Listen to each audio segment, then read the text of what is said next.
Bonjour à tous et bienvenue dans le Pré-Prix, votre rendez-vous entre la qualif et la course. J'espère que vous allez bien. Moi, ça va au top, en direct de Zandvoort. Et oui, je suis au Grand Prix ce week-end et je voulais quand même vous faire ce Pré-Prix. Le son sera moins bon, la qualité visuelle sera moins bonne, il n'y aura pas d'image collée. Ça va être un peu comme ça, mais c'est cool, c'est ce qu'on veut pour débriefer cette qualif et se projeter sur le super Grand Prix, je pense, qui nous attend demain. Bon voilà, je me suis calé dans un petit coin avec ma parka, j'ai mes notes sur l'autre téléphone, je vais essayer de vous faire ça bien. Première chose à dire, on a été extrêmement trempé avant la qualif avec cette fameuse course Formule 2 qui n'a pas pu vraiment se tenir, un peu deg pour Isaac Hadjar qui l'a gagné entre guillemets, mais ça ne comptera pas. Il a beaucoup plu, c'était vraiment horrible. Heureusement, j'avais un bon poncho, j'étais bien équipé, mais ça s'est calmé et il y a eu du ciel bleu pour la qualif où il a quasiment pas plu, à part un petit peu sur la fin de la Q1. Et les pilotes ont même fini par totalement sécher la piste et finir en pneus rouges, en pneus soft. Donc ça, c'était très bien, c'était très intéressant à voir. Je suis placé dans le dernier secteur, à l'entame du dernier secteur, une zone très cool, je me suis vraiment régalé. Mais il y a une chose qui ne change pas, c'est que Verstappen est intouchable. Ça se voit sur chacun de ses tours de roue ce week-end et même toute cette saison. Voilà, il n'y a rien à faire. Il est devant, il a posé son tour au dernier moment. J'ai cru que les McLaren allaient pouvoir faire quelque chose. Finalement, non. Voilà, c'est comme ça, Verstappen intouchable. Et évidemment, il gagnera demain, puisqu'en plus, il partira devant. Sauf ennui mécanique ou erreur, il gagnera. Donc, il gagnera. Je viens de les évoquer, les McLaren encore une fois très fortes ce week-end, clairement. On sent que c'est la deuxième force du plateau avec un Lando Norris qui est vraiment le meilleur des autres encore une fois, encore une année. Et là, il a totalement assuré une nouvelle fois en qualif. Nouveau podium en vue pour lui, j'ai pas grand chose à dire. Il est extrêmement fort. Pour Piastri, c'est dommage parce qu'il était vraiment très proche de Lando tout le week-end, parfois même un petit peu devant. Et là, voilà, il a fait peut-être une erreur dans son dernier tour. Du coup, il part loin, il part seulement 8e. Et c'est dommage parce que ça récompense pas un week-end qui a été top jusque-là. On sent qu'il lui faut encore apprendre quelques trucs. C'est un rookie exceptionnel, mais ça reste un rookie. Et voilà, il y a encore des trucs à apprendre pour être au niveau d'un Lando Norris, par exemple. Bon, il n'y a pas que Norris qui fait un top samedi. Il y a aussi Russell. Dès le début, on l'a senti dès la FP3, devant Hamilton sur quasiment tous les tours. Et il l'a prouvé puisque ça a tenu jusqu'au bout, jusqu'en Q3 où il sort un super temps. La 3e place, vraiment, George, excellent ce week-end. Et ça va être une grosse bataille, je pense, pour les dernières marches du podium. J'ai tendance à penser que Norris, s'il prend un bon départ, est assez serein. Par contre, derrière, Russell, Alonso, Perez, Sainz, peut-être même Leclerc derrière ou Hamilton, ça va se battre. Ça va être vraiment le gros truc à regarder comme tous les dimanches, la bataille entre la P2 et la P8-9. Dans cette bataille, on devrait, je pense, encore une fois retrouver Fernando Alonso qui a vraiment été excellent jusque-là et surtout l'Aston Martin qui prouve qu'elle va mieux. Le package d'amélioration à première vue semble avoir fonctionné. C'est pas mal, ça leur permet de se rebattre à nouveau pour les places proches du podium. Alonso par 5, on sait que sur le début de saison, c'était la course, le point fort de l'Aston Martin. Est-ce que ça le sera encore demain? Je ne sais pas, je pense que ça peut être un petit peu juste pour monter sur la boîte, mais je m'attends à un Alonso conquérant, vraiment comme d'habitude. Et ça contraste évidemment avec Lance Stroll qui n'a pas passé la Q2 et qui partira 11e. Il fait un week-end plutôt anonyme, même s'il se remet d'un virus. Voilà, Lance Stroll, ça devient de plus en plus compliqué. Et dans le paddock, on commence à parler de lui sur la touche. Ça me semble pas illogique et je vous le dis depuis plusieurs mois, plusieurs semaines. Lance Stroll, Aston Martin veut jouer très sérieux. Lui, il n'est pas au niveau de ses ambitions-là. Donc ça commence nécessairement à chauffer pour lui. Et on le sent pas ultra intéressé non plus. On verra. Sinon, qui on aura d'autre pour la lutte au podium? On aura sûrement Sergio Perez qui est 7e, très loin. Je me suis noté 1 seconde 3. Après, on sait que la qualif, toujours très dur pour lui, c'est mieux en course. Est-ce qu'il fera une remontée, notamment comme à Budapest, ou est-ce qu'il restera plus englué? On verra, mais je pense que Checo va nécessairement remonter. Dur de doubler à Zandvoort, malgré tout, la vitesse de pointe de la Red Bull fera la différence, donc je ne m'inquiète pas. S'il a le rythme, il remontera, il est nécessairement un des gros candidats à ce podium. Je m'attends à un Sergio, minimum 4e demain. Puis on a les Ferrari alors que les Porsche se sont mis à rouler, j'espère que vous m'entendez toujours. Les Ferrari avec Sainz 6e, il a bien sauvé les meubles en fin de qualif parce que c'était assez compliqué jusque là. Les Ferrari, j'y crois pas parce qu'ils font vraiment un début de week-end catastrophique. Ils ont du mal à régler la voiture, ils sont nulle part. C'est plus la 5e force que la 3e ou 2e. Donc je ne vois pas une Ferrari sur un podium demain, clairement pas. Quant à Leclerc, voilà, il a été le symbole de ce manque d'optimisation de la Scuderia avec ce crash. Il avait déjà failli ne pas passer la Q1. Finalement, il finit par se crasher. Une petite erreur, mais une fois qu'il sent qu'elle part, il ne l'arrête pas alors qu'il aurait, je pense, pu avorter sa tentative. Dommage, encore une fois. Mine de rien, c'est toujours ça Leclerc, plein de petites erreurs au sein de la saison qui font que l'ensemble est moins bien que ce qu'il devrait être. Demain, au lieu de se battre pour une place qu'aurait pu être, je pense, 4, 5, voire 3 dans le meilleur des mondes, bah, il va devoir remonter, ça va être très dur, il part 9, il va vite être bloqué, donc 8, 7 au mieux. Voilà, c'est ça que ça coûte Charles Leclerc. J'en ai pas encore parlé parce que je l'exclus, je pense, de la lutte au podium, mais je n'oublie pas la 4e place d'Alexander Albon. Absolument incroyable ce qu'a fait Williams ce week-end. Je pensais que le circuit serait à l'inverse de leur qualité.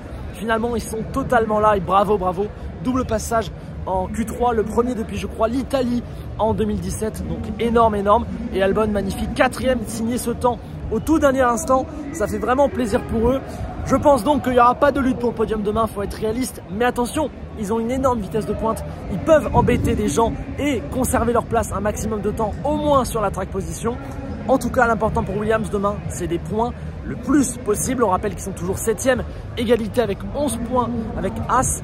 Donc demain, chaque point pris sera très important pour la suite de la saison. Et j'ai vraiment envie que Williams fasse un petit trou demain. Et on va dire aussi un mot de Logan Sargent. Alors à première vue, on pourrait applaudir sa qualif. Top 10, passage en Q3, premier américain dans le top 10 depuis plus de 30 ans je crois. Mais au final quand je regarde, il a pris 1 seconde 1 en Q1, 7 dixièmes en Q2 et il s'est craché en Q3. Donc au final, bah, c'est une mauvaise qualif de la part de Logan Sargent. C'est juste que la voiture est meilleure que d'habitude donc il finit plus haut. Ouais, attention, reste que la position de départ pour demain, elle est plutôt pas mal. On verra malheureusement, il y a du monde derrière lui. Va aussi avoir une bataille avec des écuries qui sont plus proches du type Alpine. Donc je ne vois pas de points demain pour Logan Sargent. C'est dommage. S'il avait été un peu plus performant et qu'il ne s'était pas mis dans le mur, peut-être qu'il aurait pu partir plus haut et espérer marquer des points. On rappelle qu'il n'en a toujours pas marqué cette saison. Dommage, dommage. Mais ouais, au final, la qualif de Logan Sargent, personnellement, je ne la trouve pas aussi belle que ça. Bon allez, pour conclure, à qui le podium, je vais voter Norris P2 assez tranquillement et je vais mettre Russell P3. Je pense que lui, il fait un top week-end, il est en forme. Je pense que la Mercedes aussi, elle est très bien, mine de rien. Elle se maintient souvent et elle est souvent meilleure le dimanche que le samedi, pardon. Aussi demain, on annonce des températures pas très élevées, ce qui lui convient plutôt pas mal. Donc ouais, Verstappen, Norris, Russell, mais je ferai mon top 10 à la fin. Mais bon, il y a quand même un grand absent de marque dans ce top 10 pour l'instant en qualif, c'est Lewis Hamilton, seulement 13e, sorti à la régulière en Q2. Je pense qu'il a dû avorter sa dernière tentative parce qu'il était vraiment en ralenti. Mine de rien, c'est pas la première fois qu'il sort comme ça avant la Q3 sur les 2 dernières années. On verra quelle remontée peut-il faire. Des points à la régulière, normalement oui, il devrait passer les voitures. Attention quand même, la Mercedes, elle n'a pas une vitesse de pointe folle et à Zandvoort, c'est parfois compliqué de doubler en bout de ligne droite.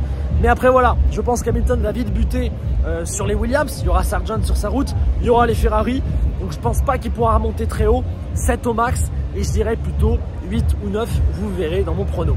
Un mot aussi d'Alpine, et là c'est assez désespérant de voir qu'il n'avance pas, il n'arrive pas à améliorer ses voitures, à faire un bond dans la hiérarchie et du coup ils sont à la merci de ceux qui font des bons. McLaren il y a quelques semaines, Williams ce week-end. Ouais, Alpine maintenant, Q1, Q2, c'est dur. Et la Q3, c'est presque le bout du monde. J'entendais Gasly dire que passer dans le top 10, ce serait déjà une réussite. Bah ouais, c'est triste. C'est la triste réalité de la saison d'Alpine qui ne décolle pas. Ocon partira 17e. Ça va être très dur. Il va falloir tenter un coup à la stratégie. Ça peut marcher de temps en temps. Faire un choix, un pari. Et honnêtement, on n'y croit pas des masses. Et même Pierre qui part, je crois, 12e, donc pas si loin des points. J'y crois pas. Derrière lui, il y a Hamilton. Devant, il y a les Williams qui ont une grosse vitesse de pointe. Même il y a l'Aston de Stroll. Voilà. Tout ça pour dire que même au mieux, dans le meilleur des scénarios, il y aura quoi? 1 point, 2 points pour Alpine demain. C'est assez désespérant. Et vous verrez dans mon prono que je pense qu'il n'y aura même pas ça. Donc Alpine, coup dur. C'est pas une surprise, mais c'est un nouveau coup sur la tête. Rapidement, je vous fais les 3 écuries du fond de grille. As, sans espoir. Hülkenberg a encore battu Magnussen, mais depuis une 15e place, la As ne pourra évidemment rien espérer demain. On note quand même qu'ils avaient apporté une évolution, un nouvel aileron avant. Bah, les 2 pilotes l'ont pété en essai libre. Comme quoi, avoir des pilotes d'expérience et les re-signer tôt, je ne sais pas si c'est un bon choix, on pourra en reparler. Du côté d'AlphaTauri, début pas inintéressant de Liam Lawson qui remplace un Ricciardo blessé. On aura l'occasion d'en reparler dans le déprix. 1 seconde 7 de retard sur Tsunoda en Q1. Ok, à voir. L'essentiel demain sera d'avoir des tours de roue. Tsunoda, lui, à voir si demain, lui, il pourra s'approcher du petit groupe qui va jouer le top 10. Mais depuis la 14e place, avec Hamilton devant, Je pense que ce sera trop juste pour AlphaTauri. Et enfin, on a Alfa Romeo. Dommage, vraiment dommage, parce que sur le sec, cette voiture semblait vraiment très bien marcher. Les pilotes trustaient le top 10.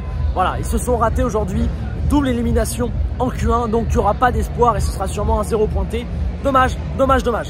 Allez, avant que la course de Porsche ne démarre et ne vienne totalement recouvrir ma voix qui d'ailleurs est très cassée, j'espère que ça va pour vous au niveau du son. Je vous donne mon top 10 pour demain. Victoire de Verstappen devant Lando Norris et George Russell, Perez 4e, Alonso 5, Piastri 6, Piastri qui je pense va réussir à remonter devant les deux Ferrari, Sainz 7, Leclerc 8, Hamilton 9, je ne le vois pas trop remonter beaucoup plus haut. Et le dernier point, je l'ai donné à Alex Albon parce qu'il part quand même 4e et je pense que la Williams a de la vitesse de pointe, mais ça prouve quand même que ça va être très dur pour Williams demain de confirmer en course. J'espère une nouvelle bonne surprise comme aujourd'hui il a été. En tout cas, ouais, ça fait pas 2 points pour les Alpines, pas 2 points pour Stroll, pas 2 points non plus pour Sargent, pas 2 points pour Tsunoda. On verra, c'est mon prono, donnez le vôtre dans les commentaires. Voilà, j'espère que ce pré-prix vous aura plu. J'ai fait ça vraiment avec les moyens du bord, sur un bout, derrière la tribune. J'espère qu'au niveau du son, ça a été. En plus, j'ai la voix totalement pétée, donc j'espère que ça passe. Mais voilà, c'était l'occasion, je suis sur place.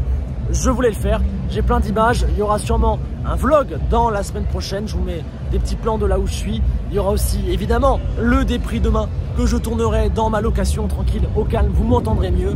Et puis voilà, sur ce, je vous souhaite un bon samedi soir ou un bon dimanche selon quand vous regardez la vidéo. Et puis bonne course à tous, on se revoit lundi midi dans le déprix, la bise. Je repars en tribune, il y a la course de Porsche, je vais m'éclater. Ciao.